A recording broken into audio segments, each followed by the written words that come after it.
Okay, it's 5 after. I would like to thank you for coming. I appreciate it very much. This program is being done and supposed to be done in all the college universities in the United States. President Obama set up an order that requires that schools do this. And come right in, please. Thank you, Doug, for being here. And so we want to follow up on that because I've already told you the word. And so I have asked Rusty Young, I call him Rusty, and he was both in the Navy and the Marines. And I'm going to let him tell a little bit about himself because I'll probably mess it up.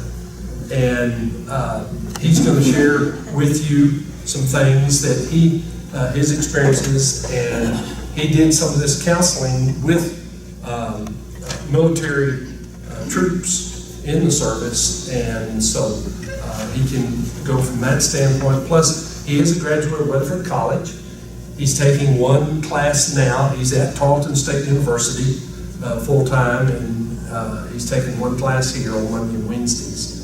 So I felt like that Rusty would be a good person to come and to share this and kind of get this program going. So Rusty, please take over. How's everybody doing? Good. How are you? Just real quick, spent 10 years, 2 months in the Marine Corps. I was medically discharged. My birthday, September the 11th. So I go to get back in. Long story short, retired out of the Navy, retired, and then spent a year and a half facilitating veterans employment in the state of Nevada before I finally moved home to Texas. I was born about an hour from here. One, I appreciate everybody being here. This is it's a good thing to show support. As I understand it, Ralph wants me to, I'm going to talk to you about my experience here at Weatherford as a veteran, because these are some of the challenges that you will see, and I know because I was involved in some of them, unfortunately. And then I'll talk about it, the difference between where I'm at now and how it is here, maybe the city, because I know everybody here is educated, so you've seen other places in Weatherford College, but sometimes being right there, you forget about the other things. Okay, real quick, when these veterans come in, and you kind of look at them by age group is one of the ways we used to look at them, because when you get that 22, 23, 24, 25, 26-year-old right in there, there's usually more issues, honestly. A good example would be, you take a kid when he's 18, he goes and joins the Marine Corps. Well, in 48 months, he will see probably 24 months of combat. And when he comes back, it's, hey, appreciate your service, go use that GI Bill. And then he's at Weatherford. And they really, a lot of the younger ones really struggle with that transition. And so much of that transition comes in when you look at like a non-traditional, because they're all non-traditional students, they're not 18, coming out of high school. That non-traditional student, regardless, sees challenges anyway just from the age difference. One of the, a good example would be in a classroom, and this drove me crazy when I got into it with somebody, because I sat in the class and I listened to that for an hour and a half. I did, honestly. It was just constant. And it was shocking to me as a student, because I was focused on trying to hear what the professor's saying, and then there's the talking and everything that goes on. It was like, in the way I looked at it personally, they were being disrespectful to the professor. honestly, when you hear the door slamming and everything goes on with that, that's probably one of the biggest challenges, because they come from a more disciplined environment, much more disciplined. They would rather grab you by the shirt collar, hey, keep it down, I'm trying to listen. Can't do that here. Can't do it. And it takes from their education, takes from, and I don't like to say just their, we're all Americans. It takes from everybody's education. The door slamming and the cell phones, it totally blew my mind. And I'm not gonna lie to you, one of the neatest moments is when I got to Tarleton in day one. My first professor, he goes, hold your cell phones up. He goes, if I see it again, you lose a letter grade. Period. He goes, if it goes off, you're done. And never a problem. But it was refreshing to hear that. And I know it's a business. You know, you have quotas or whatever has to be done. But that really needs to be taken in consideration, not just for the veteran, but for everybody. It's very, very, very important. Another thing that and I've seen other veterans with that too, you see when and you can't change this, I'm just asking that you may see it happen and want to know, these guys are weird or something. No, everybody has their own little experience when the air comes on. To me, that sounded like mortars, and it used to drive me bananas. I would catch myself going away from whatever the topic is. You'll find a lot of veterans, and I know some of you, not being around it, you probably think it's a little different, or that guy's peculiar, or he's antagonistic, if you will. He doesn't want his back to anybody. He doesn't like sitting by a window. Things like that. And he's not going to tell you about it. He is not going to, hey, the reason I don't sit beside the window is because they're not going to tell you about it. And it may not be just a veteran. It could be anybody who's had a bad incident. But that's one of the things, is being your back to a window, back to a door, people to your back. You tend to see a lot of the veterans want to get to the back of the room so they can see everything that's going on. It's a natural thing. As I understand it, it's a natural, and Bill will go into this later, I'm sure, but as I understand it, it's a natural reaction when you've had an incident and you react to it. Through time, it changes the negative, I guess is the right word. Does anybody have any questions so far? Am I making sense? Yes, ma'am. When you were talking about, you started by saying looking at the different age groups, and then you talked about your experience with the doors opening and closed. Do you think that had to do with being a veteran, or does that have to do with being your age? Oh, no, thank you. And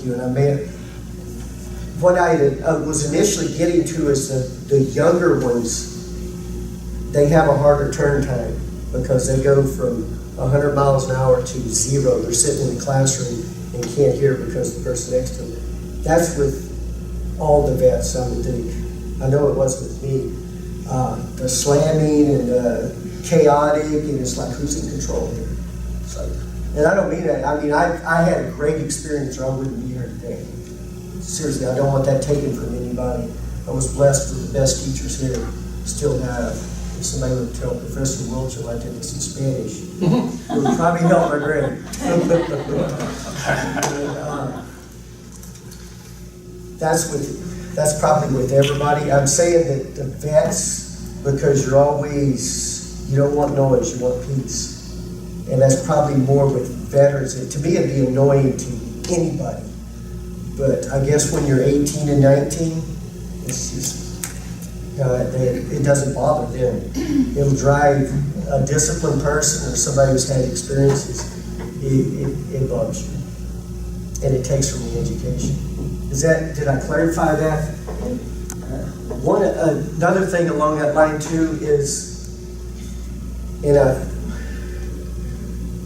personal experience with this. These veterans may not have had counseling. I mean, it's mandated, like we're here right now. You know, and it may be just, sometimes when they come out of the country, you have what's called decompression. Nobody's going to talk. You don't want to talk. You don't want to do something that will hold up your chance to get home. You're not going to talk. And most of them, they end up seeing a counselor usually after the fact. And when I say after the fact, something happens or somebody reports it. Me seeing a counselor, it was my wife saying, I'm going to the command if you don't go see a counselor when I get back. And I had no intentions of doing it. I really didn't. And it's probably pronounced more so with those younger ones. They don't want to see a counselor. You don't want, nobody in this room wants to sit here in front of a counselor and talk about things you're trying to forget, for lack of a better word. Does that make sense? No. Are there any questions? Nobody has any questions? Has anybody had an incident with a veteran?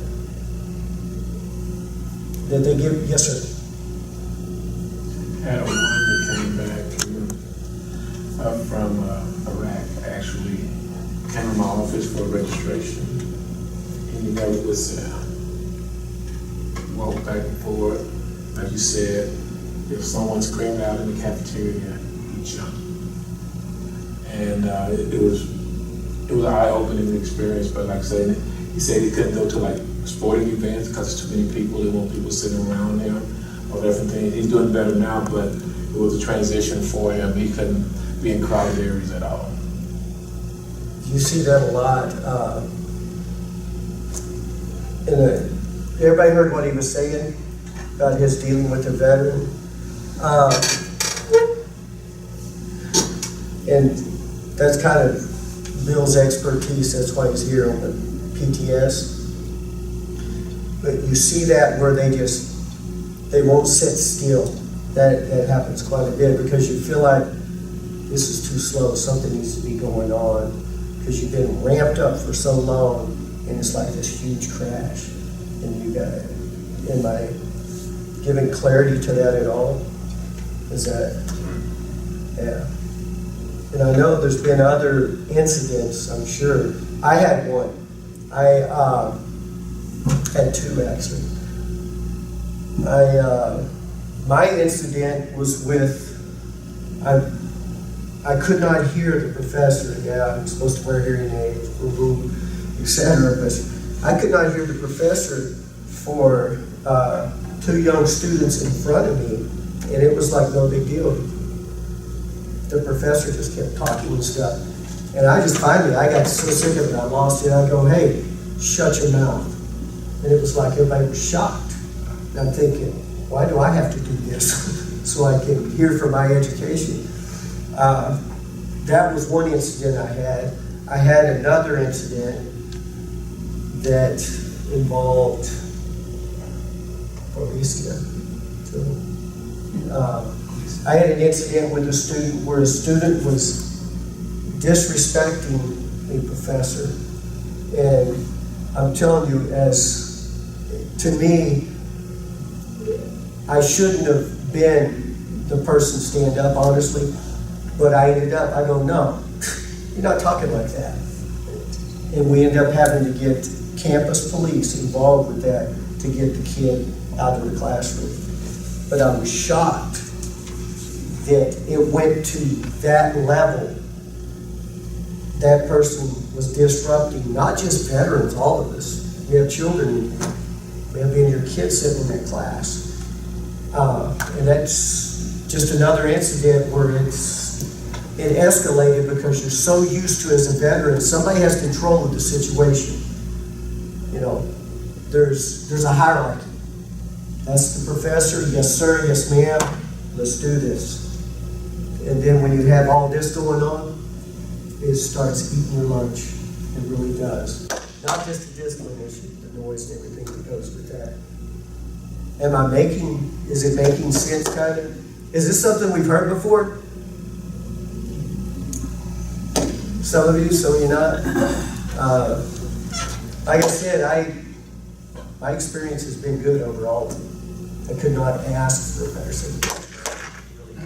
Yes. You said that you were going to talk a little bit about your different experiences here and at Tarleton. Okay. What's the main difference you see? The biggest difference I see at Tarleton compared to Weatherford College is the control in the classroom. Honestly, a professor at another school, you're done. You want to talk to me? You want a question? Out next, moving on. Instead of one student having control of a situation, the professor has control. He or she has control of the classroom. You don't. And I don't mean, I want to make this kind of a walking thing. I want to say this right. Not taking from our teachers, because that's a hard job. Very hard job. But that's probably the biggest difference, is the control in the classroom. There is absolute control. Trust me, now I check my phone. Even though I've got it, I'll just shut it off. I'm not taking the chance of losing the letter. It's just done. It makes a big difference. I guess it's that initial, this is day one, this is how it's run. It's my classroom. And it's just, that's probably the single biggest difference. And plus you gotta remember it's a little higher, so they're expecting more from the student. But remember, they still have freshmen and sophomores just like we do here at Weatherford. They expect them to toe the line. They have the rules. These are the rules. Welcome aboard. And you don't have to be rude. I'm not saying you have to be rude, but it makes things really better. And you'll end up with less problems. Much less problems. That was... Yeah, what about outside of the classroom, like dealing with different offices on campus, like the business office or, student services? Do you notice any differences there? No, As really. from a veteran perspective? From a veteran, that right there, honestly, I don't. I don't really see a difference between when a vet goes in there and an 18-year-old, we're all treated the same, which we should be. And you don't really there's not really ever an issue. It's just primarily in the classroom where the rubber meets the pavement, if you will, was my personal experience. And I know vets talk, teachers talk, staff talks. When the vets get together, that's one of the things that you'll hear a lot of conversation about. I could not believe this professor. They sit there and I don't think they even looked up and said anything. They were busy on their phone. Their phone rang twice, and then they took the phone call and stepped out of the classroom.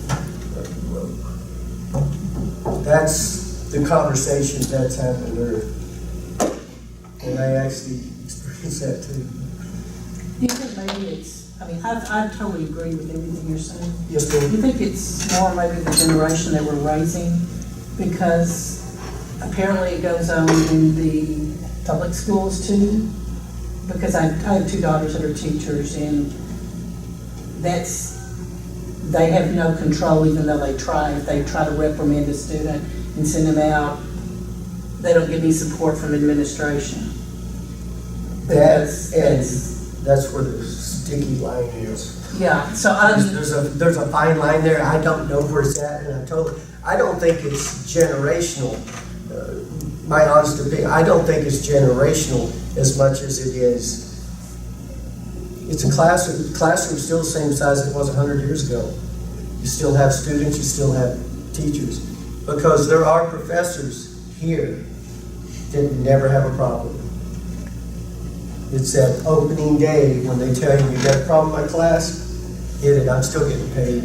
Oh, I agree, we have more options here because we here, yes, absolutely. There, yeah, very different. But here, I don't think it's generational.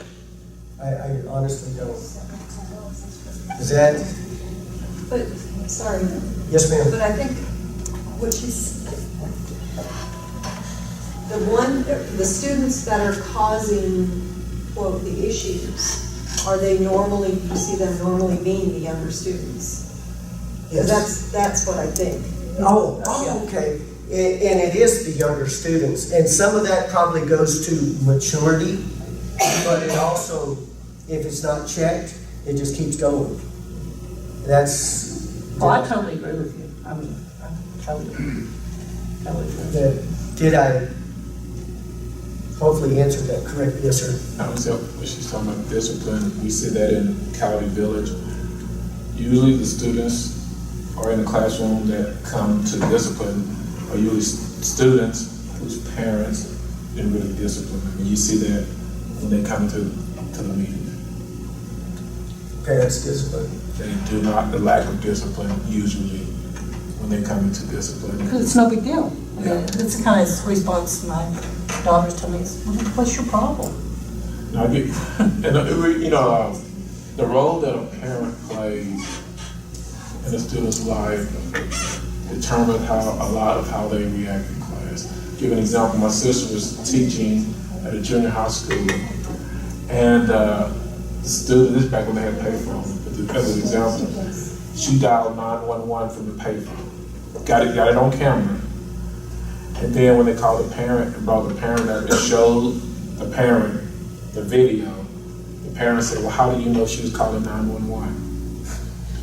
But the exact time and everything came from that. That just shows you the parents, it's a lack of discipline. Oh, that's what's causing totally, a lot of. totally agree. And it's. I'll get back to Vince. I got to touch on this. I'm sorry. They're 18 years old. They don't have to. You don't have to tell their parents anything. I mean, I just that issue's behind. They're 18 years old. They're accountable because it's so disheartening as a veteran to not be able to hear in class, not be able to do certain things because the class is out of control. I totally agree with you on the parent thing, totally. But when they turn 18, don't have to deal with the parents. I mean, some of you maybe with funding and stuff, I'm sure, but is that kind of, that's kind of a,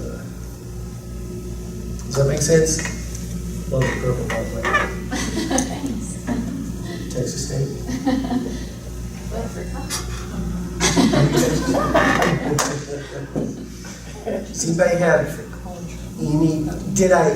does it make sense what I'm saying before on the veteran? Because issues that come up, things you see. Have anybody else seen anything along these lines where you have the nervous veteran, the guy that says, yes, ma'am. So have you found any kind of structural classroom kind of things that cause problem? I taught in Wise County, and the labs there have a front door and a back door on opposite walls. I had a couple of veterans in there, it drove them absolute mad because they couldn't cover both doors, basically, is what it pulled down to. So basically they would pair up. Luckily I usually end up with two, and they would split and sit so they could watch both doors. So is there any kind of structural or classroom kind of things on campus that cause issues, besides for that kind of thing? Structural issues, every classroom's got windows. So, and that vet is not disrespecting by, you'll catch him, he's not disrespecting you as a staff or the teacher if he's looking at the door, looking at the window, watching people. He's probably exhausted. I would be exhausted at the end of the day. And not from classroom as much as from just watching people. I hear how many hands are there in here? What's going on? It's natural. Making sense. Yes, sir. How's this all gonna change a year from now when they allow right to carry on campus, on the junior college campus? Is this gonna make for a bad scene? You know, how do you feel about that? Let's turn to the legislative session. On the right to carry, I have no control over that. Will it affect everybody?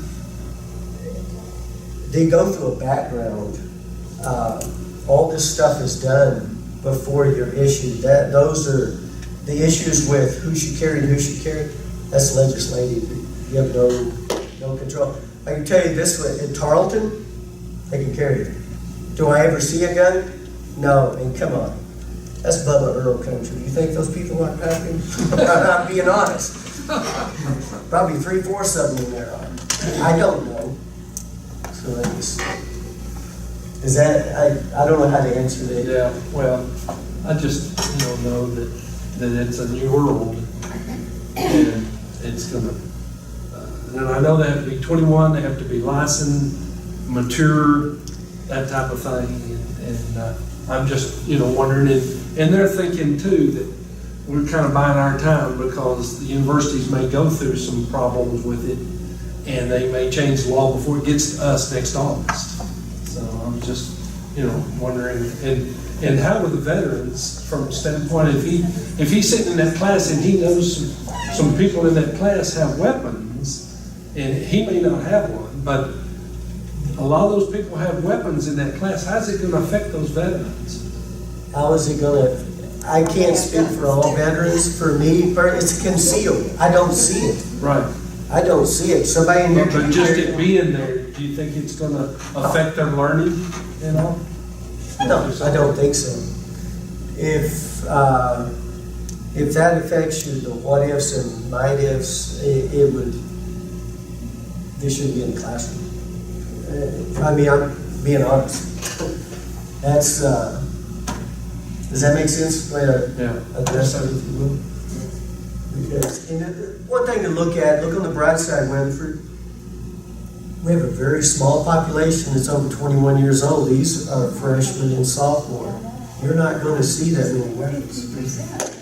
Tarleton, they actually put them in, they have them at the campus. They have to have a gun safe, and they can keep them at the door. I think there's a personal opinion, there's a lot of overplay on that right there. We were carrying guns 150 years ago. It's just, as long as they're screened, it should, I know you don't agree with me.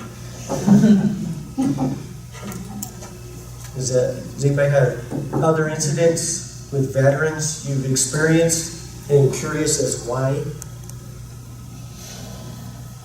If you see a veteran out there and you see him struggling in a classroom or something, what this is all about is directing that veteran in the right direction. Does that make sense? Because like I told you before, most of them aren't going to seek counseling. And if they do, they're not going to listen to it. If they're on meds, they're going to fight back. It is what it is along those lines. But the reason this whole thing is so if you see something, you're aware of it, that's different. I'll talk to somebody, don't want to talk to that. I would go over and see, just run over to the vet center when you get time. Hey, Ralph, you got a minute? Check this out. I had this situation. Just wanted to let you know this young man, blah, blah, blah, blah, and whatever happened. And that way we can get that veteran in the right direction to get help.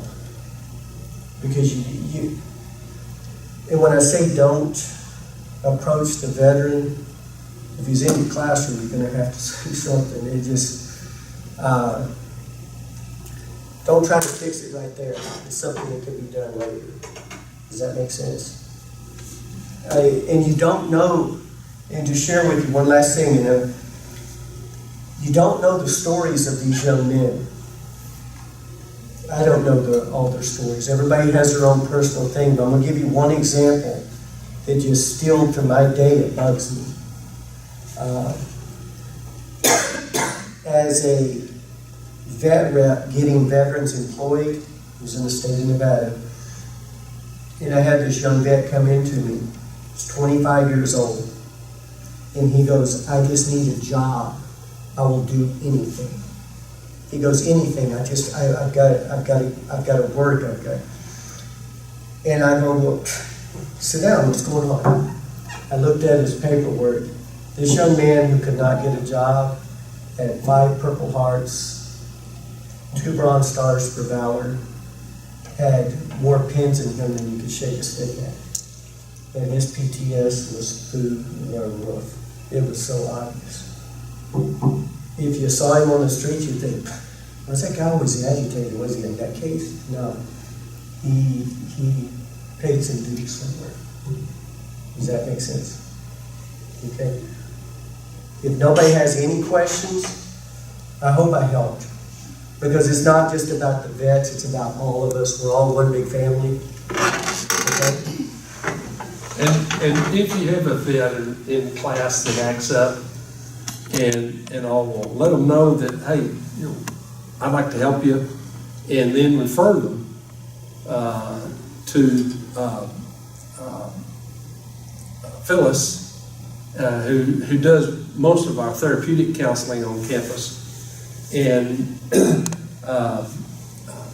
Bill Alexander, who's working in my office now, and he's going to just share a moment about what he does, and so you'll know if you have a veteran that acts up, not to confront that veteran necessarily, but just to refer them.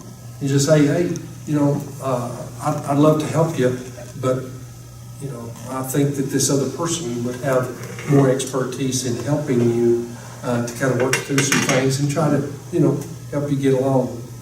And so, yeah, refer them. And if you have a issue with them, let me know. We had a veteran one time in the history class over, I think it's in 105, picked up his desk and threw it across the room.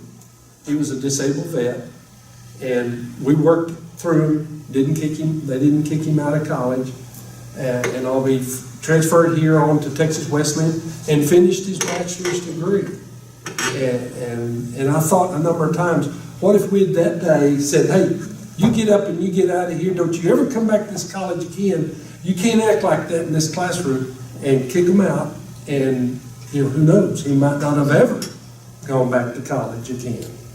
And so I know these kind of things do come up from time to time, but we'll do our best to help them and or get them help for sure. And so He just said the key thing. On the confrontation, even if you, when it comes down to it, if you're not comfortable talking to them, get over to the office. Ralph, Bill, they got it from there. Just if you'll just let somebody know. That's the key to the whole thing. If you're not sure, maybe he had a bad day, we'll see how he is tomorrow. No, let him know at the office before something else happens. Okay?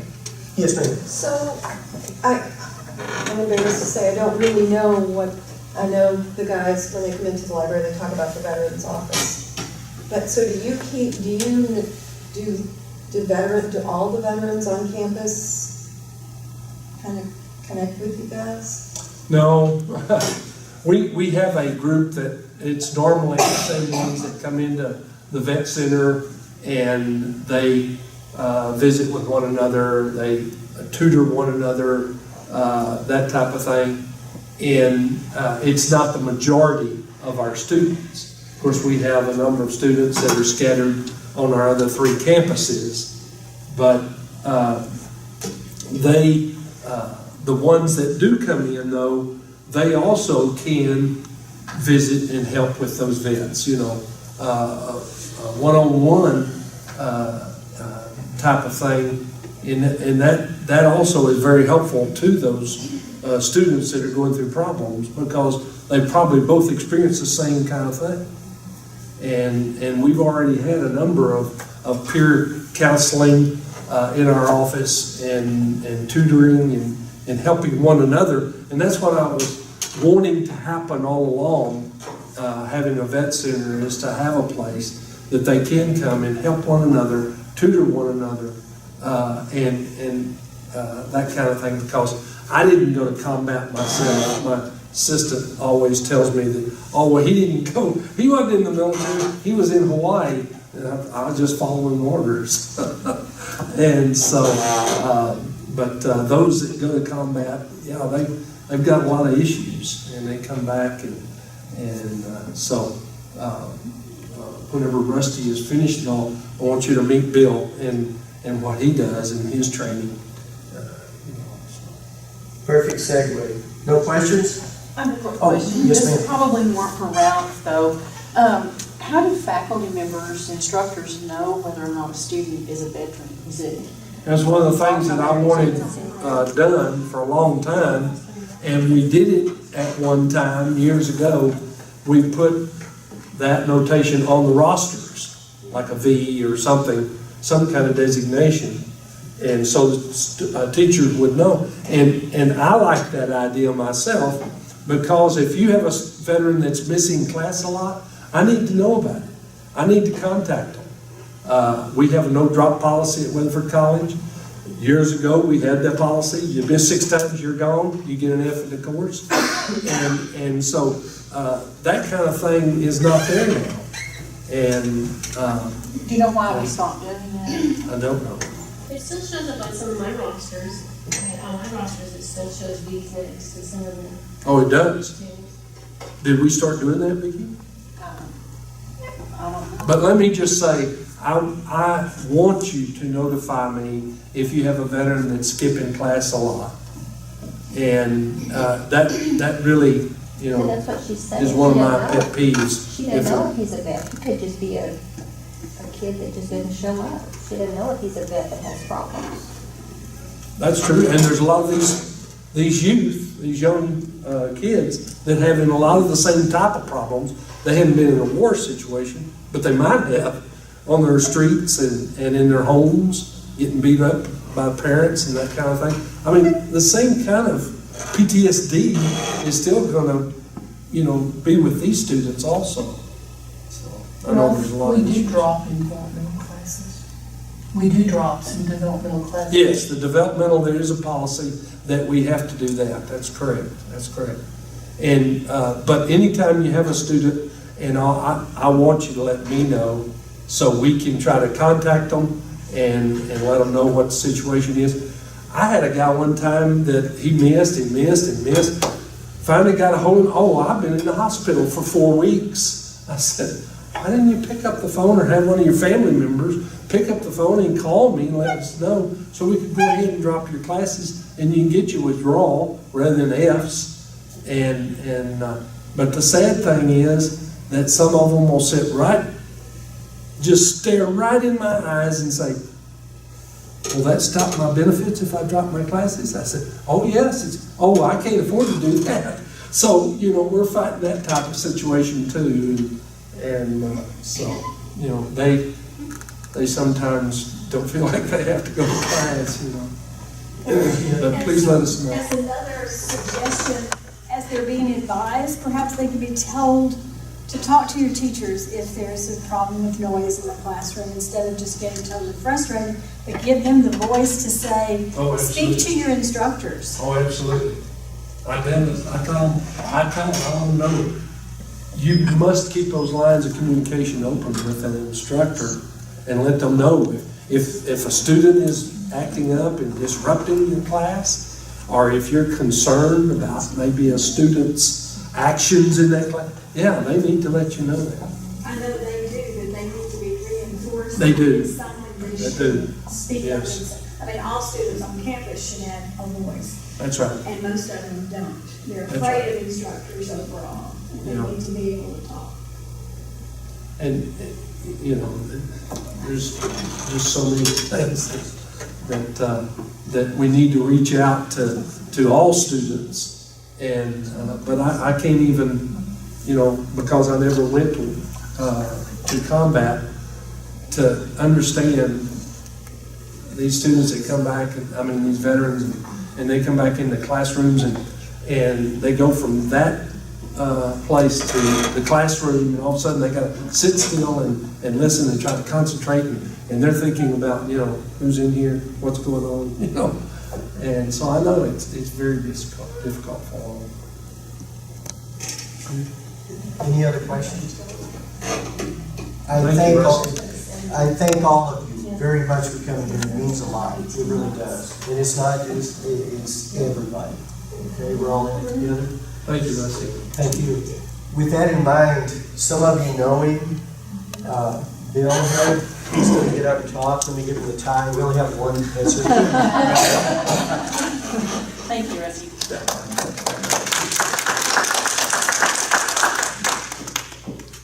Thank you. Thank you, Rusty. And like you said, some know me, some don't. My name is Bill Alexander. I am a licensed professional counselor intern, and I'm interning under the supervision of Dr. Arlene Atkins. I'm also a doctorate candidate at UT Southwestern for clinical psychology. Prayerfully, I'll be defending my dissertation in the spring. We'll see how that goes. I served 9 years in the Navy, combat search and rescue. Basically didn't mean anything except for jumping out of helicopters and picking up down pilots. And I served in the original Desert Storm. I served in Bosnia, and I served in Kosovo. Deployed, in 9 years I deployed 7 times, and 3 of which were in during combat. So I had extensive combat experience in the military, especially for a Navy guy. It was special warfare type stuff, and that was 100 pounds ago, by the way, and 20 years ago also.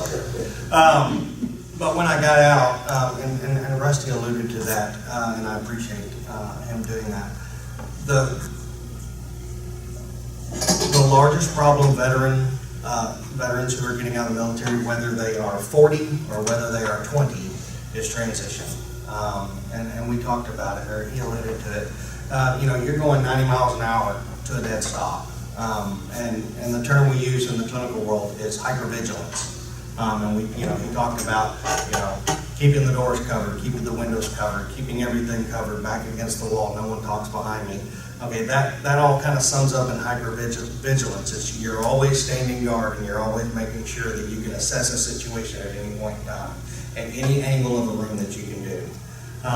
It's ingrained in you, and you train for it.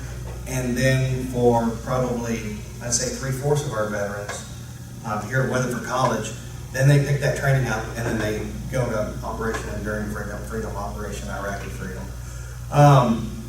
And then they experience it, and it's like every day. It doesn't matter whether you're digging a foxhole in the sand or you're hopping in a convoy and moving on to the next base. It's constantly clock checking, hypervigilance of everything.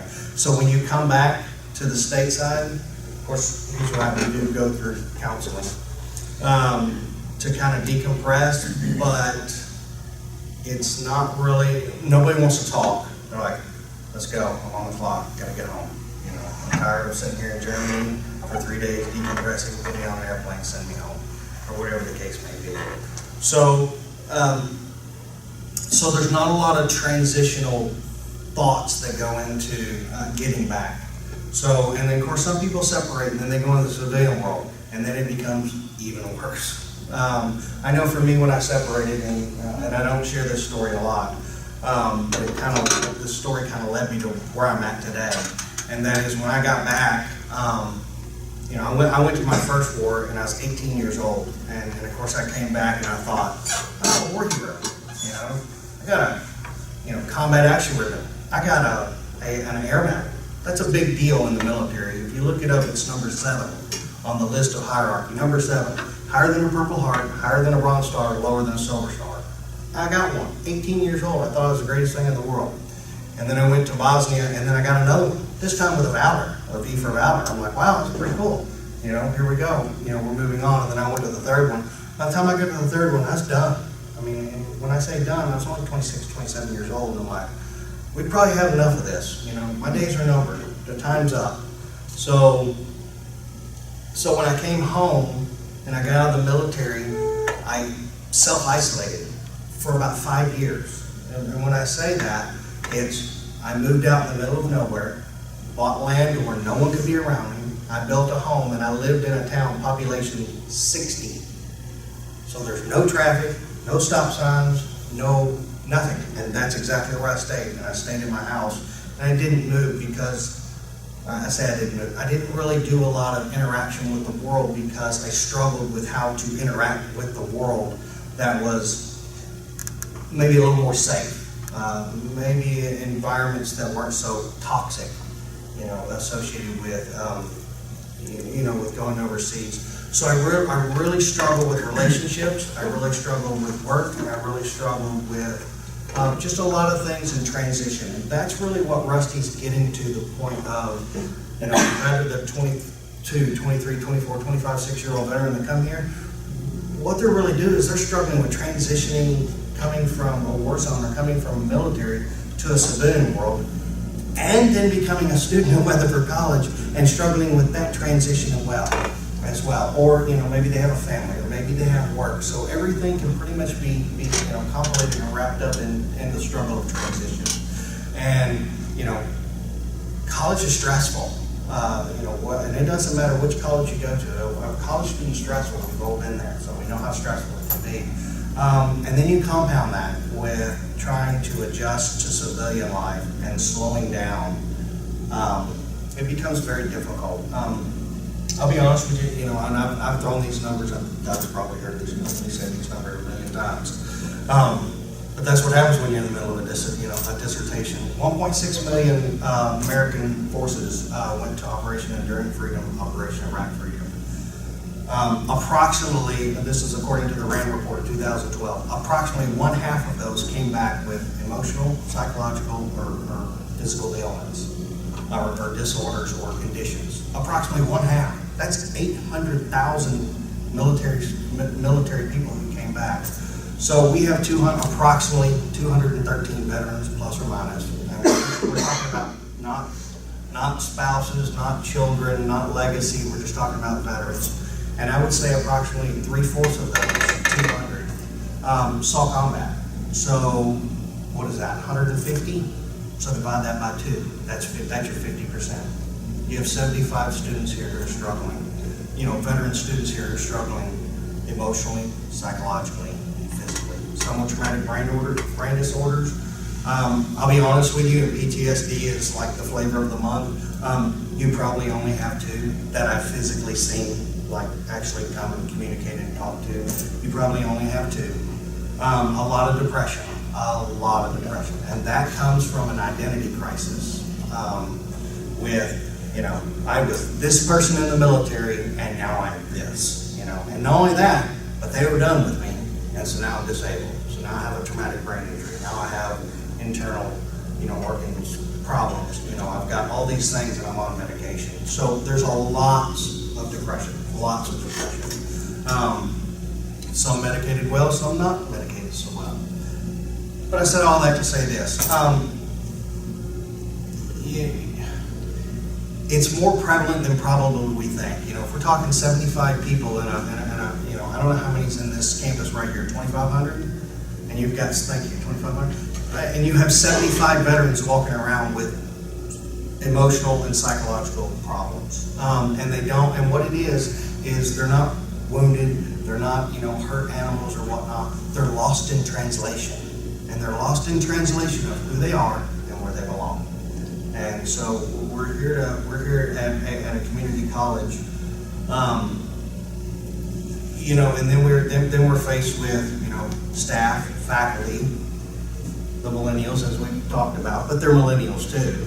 But, the millennials, the 18-year-olds who, still live at home with mom or dad or whatever, first time out of the house. And then you've got these person who've done a little bit of combat. I'll be honest with you, it's a toxic environment, and it's a dance, and it's a choreographed dance that we're all going through. And I'm not saying it's dangerous, because it's not. Like I said, I only struggle with one person, and he doesn't even go on this campus. That's the funny thing about it. There's only one veteran that I actually have deep, burning, desired, heartfelt concern for at this college, and he doesn't go to this campus. And I've seen a bunch of them, and I've talked to a bunch of them. Lost my train of thought, but that's okay. So anyway, my point is that if you have a veteran, and I don't know how you're going to identify them, that's the powers that be. That's between usually they're Ralph older and everyone else. Yeah, however y'all do it. They're usually older students. Yeah, and in that's, class. that's not for me to decide, that's up to the powers that Would be. you please check and see if we can identify through the system, and if so, how we can communicate that to faculty and staff? They are, all of our veterans are already identified in the system based on their application for admission. Needs to translate just- into Moodle, MIE, wherever else we need to put We it. can do that. Is that what you want? All right, I'll take care of it. Yeah, basically, I just want you to be aware that, yes, you have veterans in there. Yes, they probably have problems, they're going through some transition struggles. Hypervigilance is a real thing, but I'll be honest with you, just because someone's hypervigilant, which is one criterion symptom of PTSD, does not mean that they have PTSD. Everybody, I'm hypervigilant, I have PTSD. Well, congratulations, there's about 7 more you need to go through. But there's going to be some. I think we're going to have some hiccups, and I think we're going to have some struggles along the way. Hopefully not. But if you have any students who you can identify, whether they're veteran or not, it's really irrelevant to me. But if you have any students with identified problems and they're struggling in the classroom to actually be there, transitioning into being a student at Weatherford College or even life in general. Just like Rusty said and Ralph said, if you could just, contact Ralph or whatnot. I'm in his office. Well, I'm in the veterans office. 4 days a week. Yeah, 4 days a week, Monday through Friday. 8 You to do the 5. same time I do every morning. Yeah, I make coffees on in the morning. I make it every morning. But I'm there, and I'll talk to any person, veteran, non-veteran, staff, faculty, parent. Matters not to me. I'm just here just to kind of I'm here just to gain hours. Not just to gain hours. That's so bad to say. That is not what I meant. May I please start that all over? I thought he was here because of me. Yeah, I'm here for Ralph. I apologize. That did not come out right. I think that's why Arlene put him over in my office, Yeah. was to counsel me.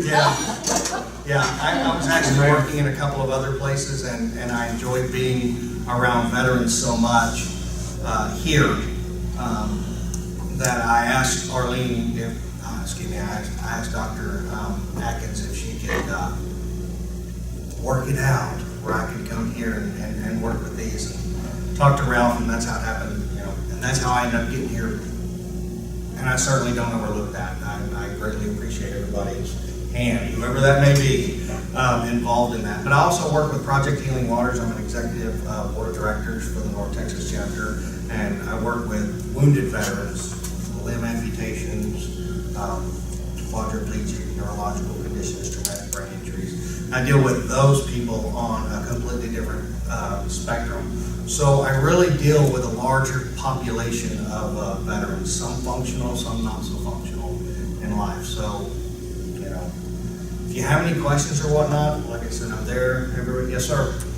We've been discussing having a decompression room or a safe room on campus. Mm-hmm. Do you have any thoughts on that either? I've heard that from 2 different people. I think anything you can do as far as decompress associated with anxieties on Weatherford College, I think that would be an incredible benefit for both the students and the faculty and staff. I'm going to be honest with you, if it's not in a veteran type setting, they probably will not use it. And I'm just being honest with you. They sorry.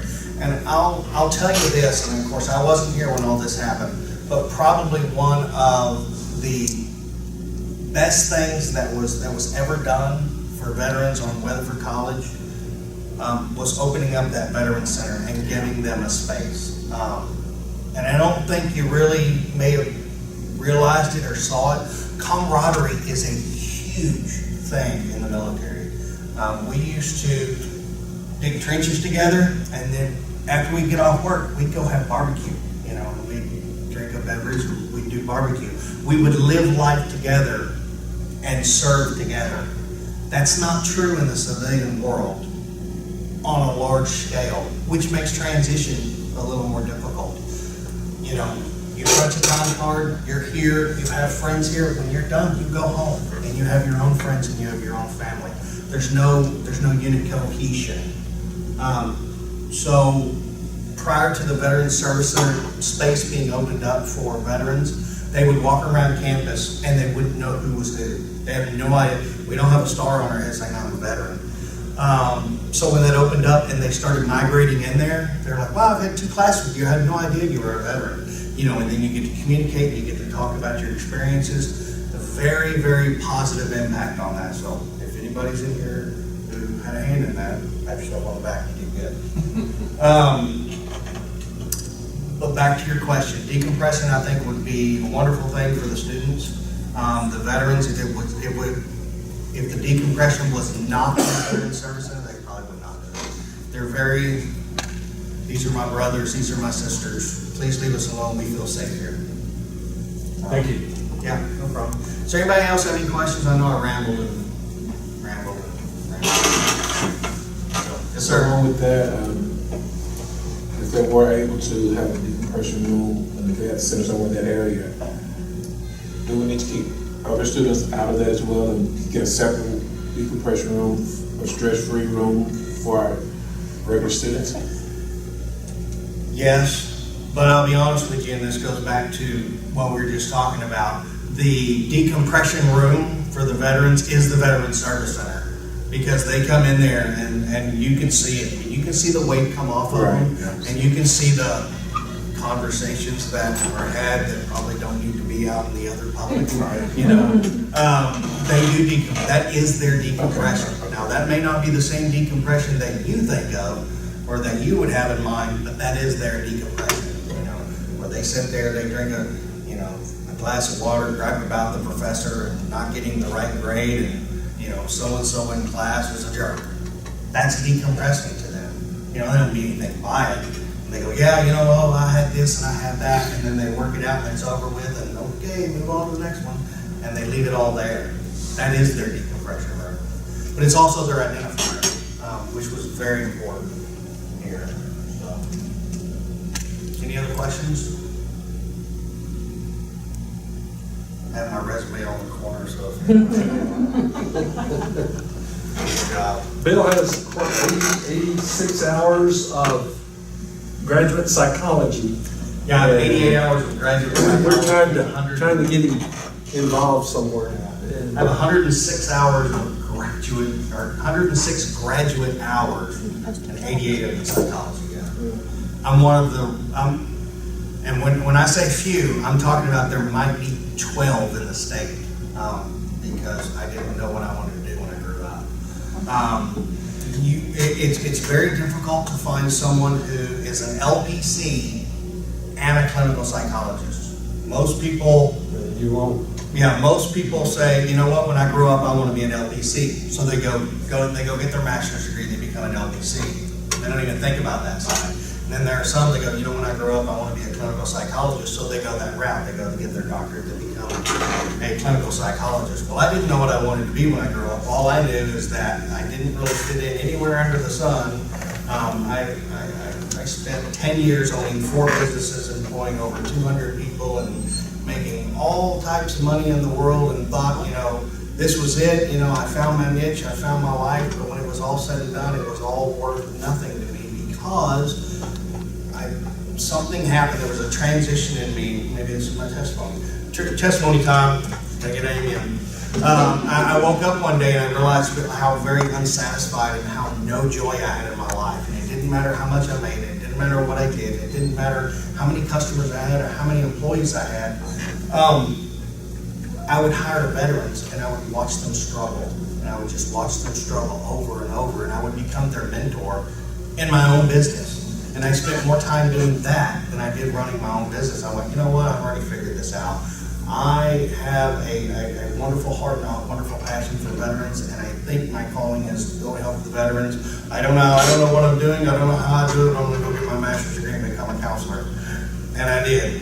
And then I went and worked for an organization that helped veterans, and then all of a sudden, all the policies changed, all the insurance changed, and they said, okay, LPCs can no longer deal with veterans with mental disorders. You can deal with the worried well, but you can't deal with the mental to Leo, and I'm like, that's what I want to do. And they go, good, congratulations, go back to get your doctorate. 6 years later, here I am. Or I say 6 years, I'm sorry, 5 years later, here I am. So I said all that to say this, I'm one of the rare people, only 12 in the state that I know of, who have an LPC and an LPA, licensed psychologist. So most people don't go that route. It's very difficult. So, any questions? I just want to make one statement. We only give like one per person. We're going to call someone else. This is just only for the sake. Yeah. Like he had just mentioned about Phyllis Tiffin is our school counselor, and he's assisting with that. I'm also a counselor, which a lot of people don't know. So if you can't contact those two, then please contact me. Yeah, I'm sorry. I should have mentioned a lot of people don't know, but that I do feel in for that role also. So well, Doug does a lot too with. What am I trying to say?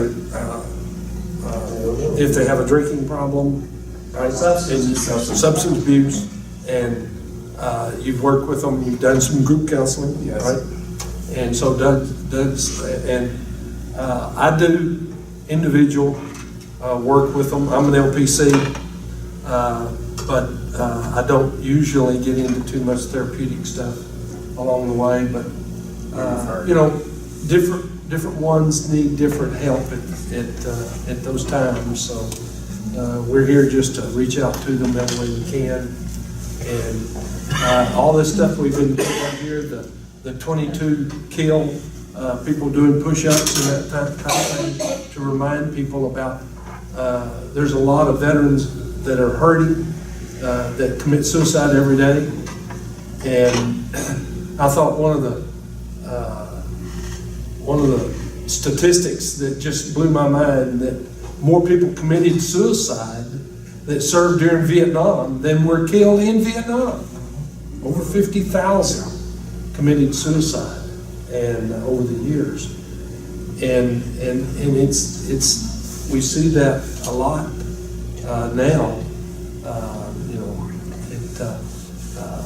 I sat in a session, and this man said that he would counsel the active duty people there in Iraq, and he said 15 came up with PTSD and problems and committed suicide, and all 15 were tied back to a spouse that called them up or wrote them a letter and said, hey, I'm going off with Johnny, I took your money, and see ya, had a good time. And, you know, the separation and that kind of thing that they had to deal with while they were dealing with getting shot. And then he stood up there and said, you got guys that the second they hit a war zone, the very second they land, all they're thinking about is, how do I get out of here? How do I get back home? I want to go home. I want to go home. The second they get back home, they're thinking about, hey, my buddies are over dying. I need to get back over and help them. Can you imagine the problems that they're having? You know, the mental issues and emotional and all that stuff when they're back and forth like that. Yeah, when I was in the military, I actually experienced that exact same thing. Because when I went to war my first time, I came home and all I wanted to do was go back. Almost like a war junkie. I don't know why, but I wanted to go back. And you know, I lied, cheated, begged, and steal to try to figure out how to get back. And then Bosnia broke out, and I ended up getting attached to a Marine Corps unit, and ended up going back and doing combat search and rescue with them. And then I came back, and then by this time, you know, you're talking about someone. Let's see, this was there's 23 years old, been to war twice, and not only that, but I was a decorated war hero at 22 years old, 23 years old. It was bizarre because now all of a sudden I had this stature that I was just, oh, there's old Bill, you know, oh, look, you know, we call it Wild Bill. It was just a call sign. There's Wild Bill over there, you know, he's got this and he's got that, and look at all this service and look at all this time. And all I wanted to do was go back. It just became an adrenaline type thing.